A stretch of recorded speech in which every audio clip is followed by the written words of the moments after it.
ऐसे बारिश वाले मौसम में बढ़िया मस्त सफेद चावल और मछली मिल जाए, फिर और कुछ चाहिए ही नहीं। समझ रही हो ना? बहुत अच्छा लग रहा है। तुम बिल्कुल सही कह रहे हो। अमीर घरों में बिरयानी खाते हैं, कितना महंगा खाना खाते हैं, लेकिन हम ये साधारण चीजें जो भी खा रहे हैं उसमें जितना आनंद मिलता है उतना और किसी को नहीं मिलता। वो चाहे हमें गरीब कहकर अपमानित करें, लेकिन हमारी ये छोटी सी खुशी वो छीन नहीं सकते। अरे कभी कभी सोचता हूँ कि समय कितना बदल गया है, हमारा बचपन कितना अलग था, है ना? क्यों कमला? सच, आज हमारी शादी को कितने साल हो गए, हमारा बेटा कितना बड़ा हो गया है, दिन प्रतिदिन तेजी से बीत गए। यही सोच रहा हूं, अब आगे क्या होगा कुछ समझ में ही नहीं आ रहा है। एक बात कहूँ तुमसे, ज्यादा चिंता मत करो। तुम तो नाविक हो। मुझे पता है कि अगर पानी चारों तरफ फैल जाए तो समस्या होगी, लेकिन जब नाव है तो किसी ना किसी तरह रास्ता निकाल ही लिया जाएगा। देखो, रास्ता निकले या ना निकले, जो होगा सो होगा। तुम्हारा मैं बहुत ऋणी हूं। हमारे परिवार के लिए तुम्हें बहुत मेहनत करनी पड़ती है। इतने सालों में तुम्हें थोड़ा भी सुकून नहीं दे पाया। कसम से कहता हूं, ये दुख कभी नहीं जाएगा। क्यों? जब हम ईमानदारी से, खुशी से ये साधारण सफेद चावल और मछली खा रहे हैं तो क्या ये कम है? तुम पास हो, इससे बड़ी और क्या चीज चाहिए? इतने कष्टों में सिर्फ तुम्हारा और बच्चे का चेहरा देखकर ही जीने की इच्छा होती है, और भी ज्यादा जीने की इच्छा होती है। अरे एकदम बढ़िया। अरे ये कौन आ गया? ऐसे एकदम दरवाजा पीट रहा है। पहली सी चिंता सर में घूम रही है और अब ये धड़ाम धड़ाम धड़ाम। कौन है? देखो जरा। खाओ, मैं उठकर देखती हूँ।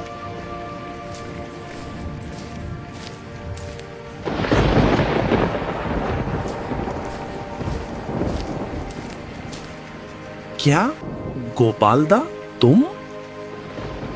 मुझे देखकर चौंक गए क्या? अच्छा, तो खाना पीना चल रहा है तुम लोगों का। आजकल इतनी मछली मिल रही है कि बाजार में बेचने के बाद भी तुम्हारे पास काफी बच जाती है, और बाहर आकर अपनी कमी की बातें करते हो, हैं? काम खूब चल रहा है और बताते हो कुछ नहीं चल रहा। अब कमी की बातें और क्या कहें। सच में हम कितने कष्ट में हैं, ये तुम अपनी आंखों से ही देख सकते हो। दोपहर के बाद बस यही दो लोग मिलकर थोड़ा सूखा चावल खा रहे हैं और तुम इतना बोल रहे हो। ये बताओ, तुम्हारा बेटा कहाँ है? दोपहर में निकला था, शायद बारिश के कारण कहीं फंस गया होगा। थोड़ी देर में लौट आएगा। अच्छा, घर में इतना बड़ा बेटा छोड़ दिया और उपार्जन का कोई काम नहीं कर रहा। देखो, मेरे पास सोने का समय नहीं है। जो बात कहनी थी कान खोल कर सुन लो। क्या बात कहनी है? हरिपद बाबू से जो पैसे उधार लिए थे, वो पैसा अभी तुरंत दे दो भैया। अरे अब पैसा कहां से? मतलब अभी मैं कहां से लाके दूं? शशांक दा, क्या बात कर रहे हो? क्या कहा? पैसे लेते समय ध्यान था कि जब लौटाना है तो देते समय ध्यान नहीं है कि लौटाना है।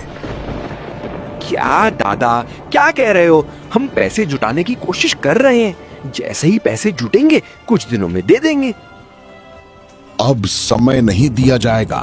हरिपद बाबू लोगों ने भेजा है। तुम्हारी नाव जब्त कर ली जाएगी। पैसे देकर ही नाव छुड़ाओगे, समझ गए? फालतू की बात करते हो। ऐसा मत कहो दादा। अगर ये नाव इस तूफान में चली गई तो हम तो मर जाएंगे। हम क्या करेंगे? तुम्हारे जैसे समाज के कुछ अनावश्यक धरती के बोझ लोग इस तूफान में बह जाएं तो समस्या क्या है?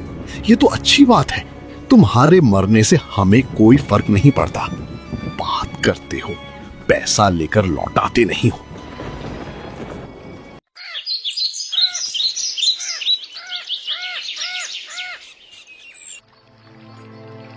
क्या हुआ? आज तुम इतने चुप क्यों हो? क्या बताऊं, बिल्कुल अच्छा नहीं लग रहा। आसमान देखो ना कितना काला है। कल पूरी शाम बारिश हुई, आज बारिश नहीं हो रही, फिर भी बादल नहीं छट रहे। लेकिन लगता है तुम्हारा मन किसी और वजह से परेशान है। कल रात मुझे लौटने में देर हो गई थी और उसी मौके पर शशांक काका आ गए और पिताजी की नाव लेकर चले गए। इसका मतलब अगर तुम्हारे पास नाव नहीं होगी तो परिवार कैसे चलेगा? अरे दरअसल बात यह है कि मेरे पिताजी ने कुछ दिन पहले हरिपद काका से कुछ पैसे उधार लिए थे, वही घर वर ठीक करने के लिए। उसी पैसे के लिए वो ऐसी शैतानी कर रहे हैं, ऐसी शैतानी कर रहे हैं कि मैं क्या कहूँ, दिमाग खराब करके रखा है। लेकिन फिर भी तूफान और बारिश के बीच नाव ले जाना सही है? क्या वो अब इंसानों की तरह हमारी खुशी और दुख समझेंगे?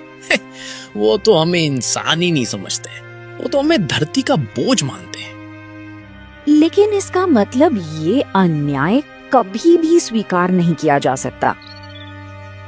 देखो, मुझे लगता है कि अब हमारे रिश्ते के बारे में ज्यादा सोचना मतलब ठीक नहीं है।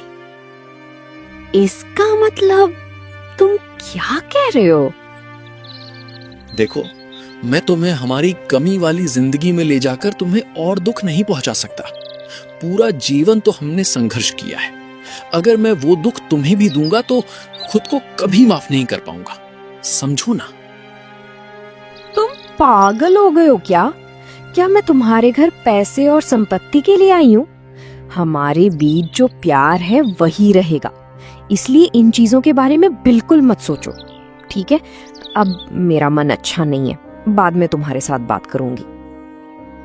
ठीक है, किसी भी तरह से पिता की नाव वापस लानी होगी। मैं अभी जाता हूं, बाद में मिलता हूं तुमसे।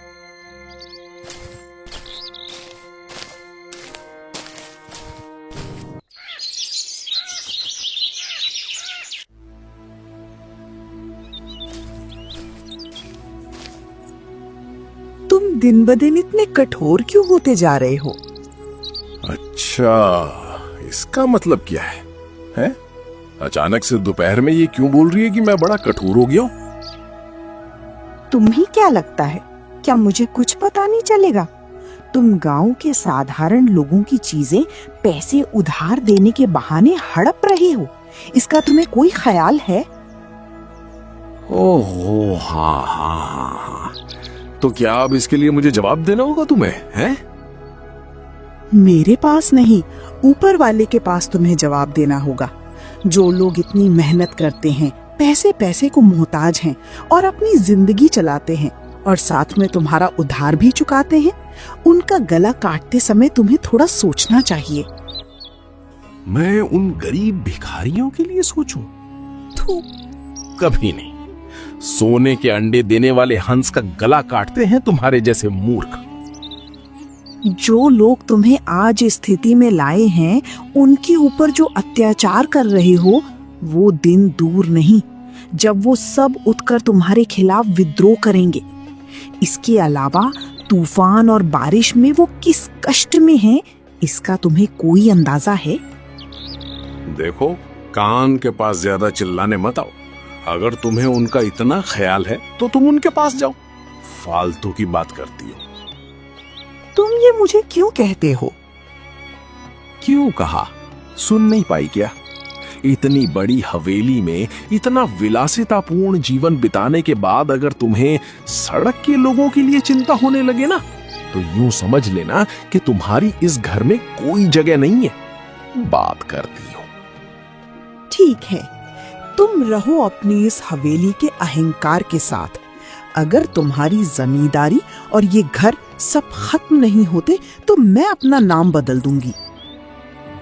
अरे ठीक है ठीक है ठीक है, तुम क्या कर सकती हो मैं सब कुछ जानता हूं। अब दूर हो जाओ मेरी नजरों से, चलो जाओ। जा रही हूँ, पूरी तरह से जा रही हूँ, लेकिन तुम्हारे पतन का दिन निश्चित रूप से आएगा, तुम्हारी आंखों के सामने।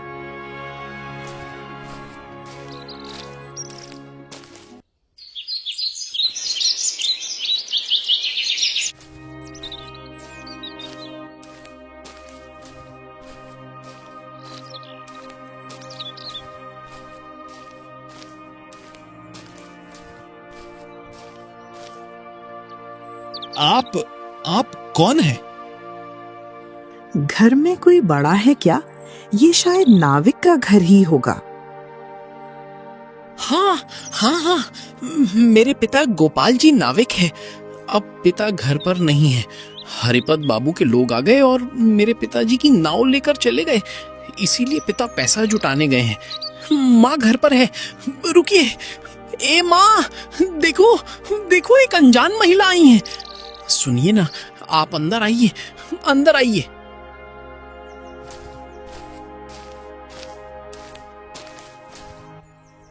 आप तो बहुत परिचित लगती हैं, पर आपको सामने पहले कभी नहीं देखा।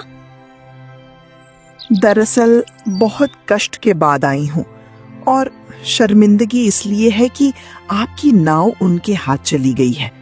मैं उनकी पत्नी हूँ। क्या आप मुझे आज रात थोड़ी जगह दे सकती हैं? भले ही मैं शायद आपकी दुश्मन हूँ। अच्छा, पति ने हमारे लिए इतना बुरा किया, फिर भी आप हमारे घर आई। आपका अपना बड़ा घर है, फिर भी हमारे घर क्यों? उस शैतान आदमी का घर छोड़ आई। सोचा था आज रात सड़क पर रहूंगी, जब तक उन अत्याचारियों से बदला नहीं ले लेती खुद किसी आश्रय में नहीं रहूंगी, यही सोचा था। लेकिन इस बारिश में भीग कर ठंड लगने और बुखार सर्दी से परेशान हो जाऊंगी, तब मैं किसी का भला नहीं कर पाऊंगी। आप उसका घर क्यों छोड़ आई? आप मेरे बारे में क्या सोचती हैं पता नहीं, लेकिन मैं भी आपके जैसे आम लोगों की भलाई बुराई के बारे में सोचती हूँ। पर मेरा पति बिल्कुल अलग है, और सबसे बुरा है उसका शिष्य शशांक। उन्हें सबक सिखाने के लिए ना हमें एक साथ आना होगा। हाँ, पर हम तो बहुत गरीब हैं, अभाव के साथ रोजमर्रा की जिंदगी जीते हैं। मेहनत करके हम पति पत्नी मिलकर जीविका चलाते हैं। हमारे घर में आप रहना चाहती हैं तो आपको बहुत कठिनाई होगी। कोई कठिनाई नहीं होगी, आप भी इंसान हैं। अगर आप यहाँ रह सकते हैं तो मैं क्यों नहीं रह सकती? अगर जल्दी योजना नहीं बनाई तो और बड़ा संकट आ सकता है। आज रात आराम कीजिए, कल से चर्चा कर सकते हैं।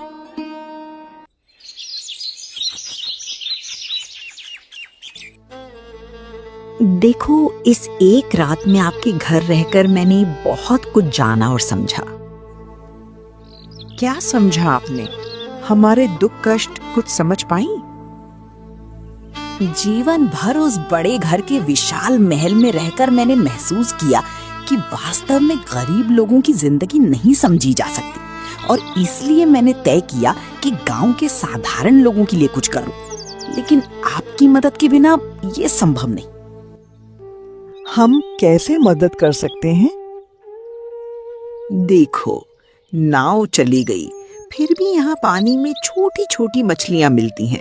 अगर छोटे जाल से ये मछली पकड़ी जाए और आप सफेद चावल और तली मछली बनाकर आम लोगों को दें तो वो भी लाभान्वित होंगे और कुछ पैसा भी हाथ आएगा। हाँ, ये हमने कभी सोचा नहीं था। सोचो, कितने लोग कितनी कठिनाई में हैं।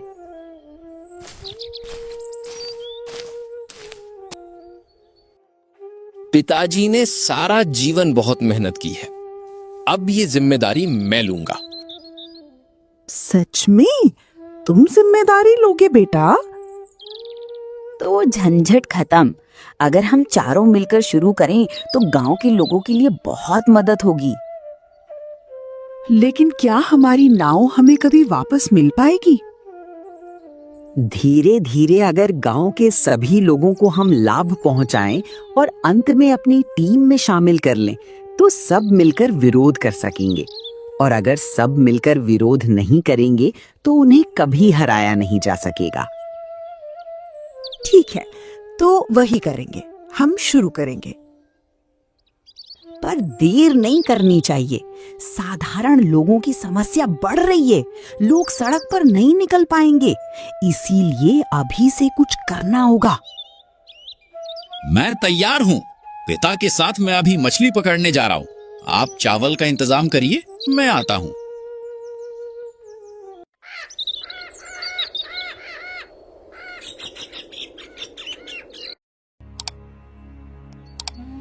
बाबू, मैंने आपके लिए सारी जिंदगी इतना काम किया और अंत में ऐसा अन्याय होने का साक्षी बनना पड़ा। सोचा नहीं था। क्या अन्याय कर दिया भाई? किसकी बात कर रहे हो शशांक? इस घर की गृहिणी आखिरकार भिखारी गोपाल नाविक के घर चली गई। अब निताई और गोपाल आपकी पत्नी की मदद करके आपके खिलाफ काम कर रहे हैं। हम यही तो सोचा था। मुझे शक हुआ था कि ऐसा कुछ होने वाला है। लेकिन इससे भी भयंकर खतरा हो रहा है। खतरा क्या? खतरा शशांक? आपने नाव छीन ली और उसका जवाब देने के लिए वो गांव की सामान्य नदियों और नालों से हाथ जाल से सरकारी मछली चोरी कर रही हैं। क्या? वो चाहते क्या है? मैंने सुना है कि वो मछली पाकर गरीब और भिखारी परिवारों को खिला रहे हैं और आप समझ ही सकते हैं कि वो छोटे लोग आपकी टीम में शामिल होकर आपके खिलाफ हो गए हैं। अच्छा, इसका मतलब वो एक टीम बना रहे और मेरा बुरा करने की कोशिश कर रहे हैं ना? बिल्कुल सही मालिक। बाबू, इसीलिए तो कह रहा हूं कि हमें तुरंत कुछ करना चाहिए।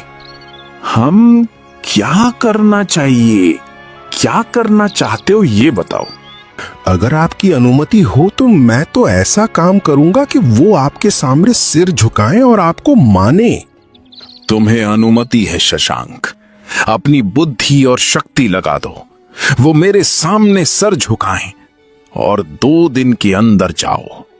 2 दिन नहीं लगेंगे बाबू, 1 ही दिन में सब निपट जाएगा। मैं जा रहा हूं। अब देखिए क्या होता है और क्या मजा आता है। दूसरी तरफ निताई घबराया हुआ घर पहुंचता है। माँ माँ माँ माँ, कहाँ हो तुम? सब बर्बाद हो गया, सब बर्बादी हो गई माँ, सब बर्बाद हो गया, सब बर्बाद हो गया। क्या हुआ? तुम ऐसा क्यों कर रहे हो? और सुबह से तुम कहाँ थे? अब हमारे पास खाना लेने का समय हो गया है। ब्यूटी नहीं मिल रही माँ, ब्यूटी कल रात से नहीं मिल रही है। क्या कह रहे हो निताई? बिल्कुल सच है। कल शाम को उसे हमारे नए काम के बारे में बताने गया था, लेकिन उसके बाद से किसी ने भी उसकी जानकारी नहीं दी और वो घर पे भी नहीं थी। मैंने सोचा था शायद कहीं गई होगी, लेकिन आज सुबह गांव के किसी ने भी उसकी खबर नहीं दी। इसीलिए मैं बहुत चिंतित हूँ माँ, बहुत चिंतित हूँ। ब्यूटी के साथ तुम्हारे रिश्ते के बारे में और कौन जानता था? गांव में बहुत लोग जानते हैं। मैं थोड़ा अंदाजा लगा सकती हूँ। क्या अंदाजा जेठी माँ? ब्यूटी को पकड़कर ही तुम्हें रोका जा सकता है और उसके माध्यम से हमारी... मतलब ये काम हरिपत बाबू करवा रहे हैं? हाँ, लेकिन मेरा पति इतना चतुर नहीं। ये सब शैतान शशांक कर रहा है। मेरे पति ने खुद ये काम नहीं किया। तो अब क्या होगा? अब क्या? अब मतलब हमें धैर्य रखना होगा। अगर हम जल्दबाजी करेंगे तो सब खत्म हो सकता है, हमारी योजना और ब्यूटी की जिंदगी दोनों। नहीं नहीं नहीं, ये नहीं हो सकता।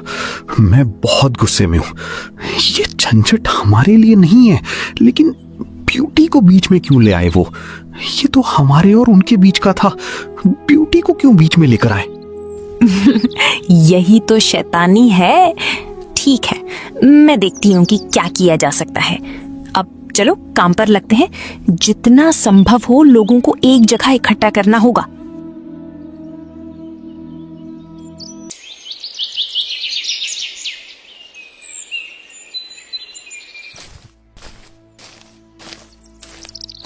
इसके बाद सभी लोग गांव वालों को इकट्ठा करने की कोशिश में लग जाते हैं।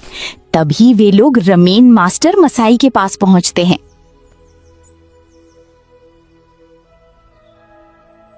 जेठा मसाई, थोड़ा बाहर आइए और देखिए कि हम यहाँ आए हैं।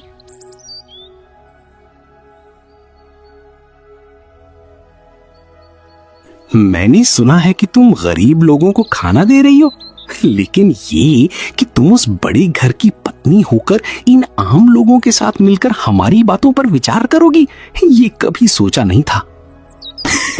खाओ खाओ मतलब खिला दो, लाओ लाओ। लेकिन हम एक समस्या में फंस गए हैं, हमें आपकी मदद चाहिए। खाना तो आपने बहुत अच्छा बनाया है, बहुत अच्छा बहुत अच्छा, लेकिन मैं क्या मदद कर सकता हूं आपकी? इस उम्र में मैं क्या करूं बताइए? मेरे पति की टीम ने ब्यूटी को पकड़ लिया है ताकि हमें रोका जा सके। किसी भी हाल में हमें उस लड़की को बचाना होगा और अपना काम जारी रखना होगा। हमें समझ नहीं आ रहा कि क्या करें। इतनी शैतानी उन्होंने शुरू कर दी। मैं जानता था कि वो शैतान है, लेकिन इतनी बड़ी बदमाशी करेंगे ये सोचा नहीं था। अपना पति कहकर परिचय देना भी शर्मिंदगी की बात है। ठीक है, चलो मैं तुम लोगों के साथ चलता हूँ। इस गांव में मेरी अच्छी खासी पहचान है। अगर मैं आम लोगों को बताऊं कि हम उनके लिए खड़े हैं तो वो जरूर एकजुट होकर हमारे साथ आएंगे। हाँ, हम आपके प्रति हमेशा कृतज्ञ रहेंगे मास्टर मसाई। आज का संकट सिर्फ हमारा नहीं, अगर आज हम नहीं आए तो कल ये संकट गांव के लोगों पर आ सकता है। इसलिए हमें किसी भी हाल में एकजुट होकर आगे बढ़ना होगा। ठीक है, समय की कोई बर्बादी नहीं, चलो। उधर दूसरी तरफ शशांक घबराया हुआ हरिपत बाबू के पास दौड़कर पहुंचता है। अरे बाबू बाबू बाबू, बर्बादी हो गई बाबू। अरे फिर क्या बर्बादी कर दी तूने? बाबू, लड़की नहीं मिल रही। क्या कहा तूने? अरे तूने खुद लड़की को पकड़ कर रखा था, हमारे पास रोकने की चाबी थी, और अब कह रहा है कि लड़की नहीं मिल रही है। क्या नौटंकी लगा रखी है तूने? इतना लापरवाह कैसे है तू? बाबू, मैंने तो उसे नीचे वाले कमरे में बंद किया था, लेकिन अब जाकर देख रहा हूँ कि वो कहाँ गई, तो पता नहीं कहाँ चली गई। अरे तो क्या वो घर के अंदर से हवा जैसे गायब हो गई क्या? क्या बातें कर रहा है तू? दरवाजा खुला हुआ था पीछे से। साला, तूने घर में रहते हुए मुझे फंसा दिया। इतना बड़ा काम करने से पहले सब ठीक था, लेकिन अब अगर वो लड़की गांव जाके सब बता देगी तो समझ रहा है क्या स्थिति होगी? बैल कहीं का, दिमाग खराब कर दिया। अब समझ रहा हूँ, इसीलिए तो आपके पास आया हूँ। अब किसी भी हाल में उसे हमें ढूंढना होगा। ये तो इस बारिश में कहाँ जाएंगे ढूंढने? चल, अब चलना तो पड़ेगा। मैं भी तेरे साथ चलता हूँ, चल। बाबू, मामा, मैं अकेला जाऊंगा। हाँ, ठीक है। अब तुझ पर मेरा पूरा भरोसा है। जो एक सामान्य लड़की को घर में बंद रखकर 2-4 गरीब नागरिकों को समझा नहीं सकता, उसे और कोई जिम्मेदारी नहीं दी जाएगी। अब जो मैं कहूंगा वही करना। तू मेरे साथ चल, नौटंकी कहीं का, चल।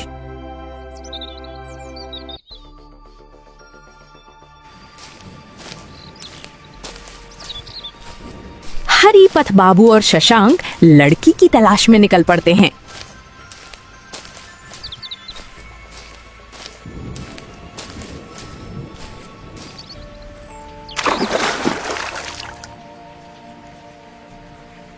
अरे बाबा, अयो, अरे रे, अरे ये क्या हो गया? बाबू, हम कहाँ गिर गए? यहाँ तो ये गड्ढा नहीं था। अरे मैं तो अच्छे से तैर भी नहीं सकता। साला, तेरी बात मानकर जिस तरफ जा रहा था वही खतरा आ गया। गांव में कहाँ गड्ढा है, कहाँ क्या है, इसका भी तुझे कुछ पता नहीं। नालायक कहीं का। अब मैंने तुम्हें फंसाने के लिए बनाया है?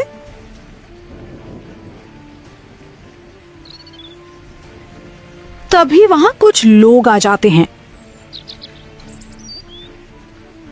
तू यहाँ?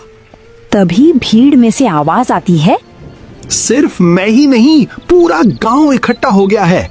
अच्छी तरह देखो अपनी शैतानी का परिणाम। अरे देखो, मुझे माफ कर दो। ये शैतान शशांक जो कुछ भी कह रहा है उसके लिए मैंने आपके लिए किया है। अरे नालायक कहीं के, चुप हो जा। मैं माफी मांग रहा हूँ भाइयों, हमें छोड़ दो, हम दोनों ने गलती की। ऐसा अपहरण या अन्याय नहीं करना चाहिए था। माफ कर दो, माफ कर दो।